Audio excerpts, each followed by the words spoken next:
अमीर घराने की मालकिन ने सपने में भी नहीं सोचा था कि बड़ी मुश्किल से मिली उसकी सगी बेटी असल में एक नकली बेटी निकलेगी। नकली बेटी के मन में बहुत उथल पुथल मची हुई थी, क्योंकि उसे ऐसा करने के लिए उकसाने वाली कोई और नहीं बल्कि खुद अमीर घराने की मालकिन की करीबी महिला थी। अगर वह अब उसका नाम बता देती तो उसे होने वाले अंजाम का सामना करना बहुत मुश्किल होता। वहीं अमीर घराने की मालकिन की वह करीबी महिला इस समय बेहद घबराई हुई थी, लेकिन उसे पूरा भरोसा था कि नकली बेटी किसी भी हालत में उसका राज नहीं खोलेगी। थोड़ा शांत होने के बाद अमीर घराने की मालकिन ने उस पूरी घटना को याद करना शुरू किया जब वह नकली बेटी से पहली बार मिली थी। नकली बेटी के सामने आने से पहले उसे पुलिस का फोन आया था। इस बात ने उसे अंदर तक तोड़ दिया। उसी समय अमीर घराने की सगी बेटी सनहुआ अपने हाथ में रखे उस गुमशुदा बेटी को खोजने वाले पर्चे को देख रही थी। उसके मन में तरह तरह के विचार चल रहे थे। वह अपनी माँ से नाराज थी। अगर उसकी माँ सच में उससे मिलना नहीं चाहती थी तो फिर उसने उसे ढूंढने के लिए ये पर्चे क्यों छपवाए थे। लेकिन उसके दिल के किसी कोने में वह अपनी सगी माँ से मिलने के लिए बेहद तरस भी रही थी। सनहुआ के मन की यह उलझन उसकी दिवंगत दादी की पुरानी परिचित सुफुन आंटी से छिपी नहीं थी। उन्होंने कहा, क्या तुम्हें नहीं लगता कि कोई अदृश्य ताकत तुम्हें और तुम्हारी माँ को मिलने से रोक रही है? आंटी ने कहा, तुम कहती हो कि तुम्हारी माँ तुमसे मिलने से मना कर रही है, लेकिन यह भी पता नहीं कि यह बात सच है या नहीं। अगर वह सच में तुमसे नहीं मिलना चाहती तो वह खास तौर पर तुम्हें ढूंढने के लिए पर्चे क्यों छपवाती? ये तो बिल्कुल भी तर्कसंगत नहीं है। इसके बाद उसकी सहेलियां सनहुआ के घर पहुंची। उन्होंने देखा कि वह लगातार असमंजस में बैठी हुई है। सभी को लगा कि यह बिल्कुल भी उसकी सामान्य हालत जैसी नहीं है।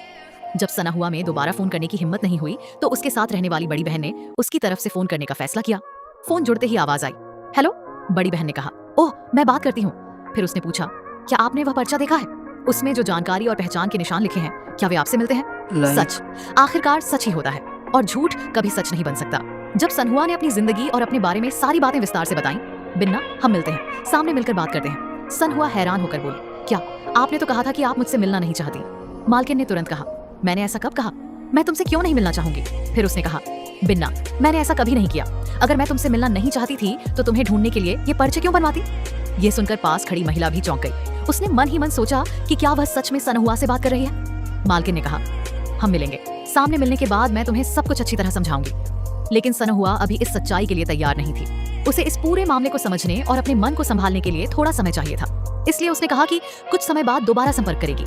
अपनी सगी बेटी का तुरंत मिलने से इनकार करना अमीर घराने की मालकिन के लिए बेहद दुखद था, लेकिन यही बात उस दूसरी महिला के लिए राहत लेकर आई और उसने मन ही मन चैन की सांस ली। कुछ देर शांत होने के बाद अमीर घराने की मालकिन को अचानक इस पूरे मामले में कुछ गड़बड़ महसूस हुई। उसने पुलिस से कभी यह नहीं कहा था कि वह अपनी सगी बेटी से मिलना नहीं चाहती। फिर पहले ये बातें आखिर किसने पुलिस तक पहुंचाई थी? ये सोचते ही उसकी नजर अनजाने में उस महिला पर जा टिकी। उसके मन में शायद अब जवाब साफ होने लगा था।